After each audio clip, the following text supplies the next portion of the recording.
The only tools needed to assemble the FlowCell structure are a 9/16 wrench and a tape measure. Materials supplied include hardware kits, posts and beams, and safety caps. Before assembling, determine what elevations are required for the rack. Keep in mind that some units have different size posts in the front and rear, and that SpanTrack requires a pitch of 1 inch per foot. Reference the assembly drawing to find the appropriate elevations. Confirm that the footplates are turned in the same direction. Pick up 2 posts and 2 side beams to start assembling the frame. Assemble the front and rear first. Set the beam by inserting the bolt through the post and through the beam clip. Hand tighten the bolts. Repeat the above steps for the remaining beam positions until you have assembled the front and rear of the frame.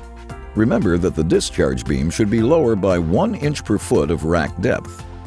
Use the beams to attach the front and rear frames. Then, slip the safety end caps onto each post. Complete the structure by tightening the bolts the rest of the way with your 9/16 wrench.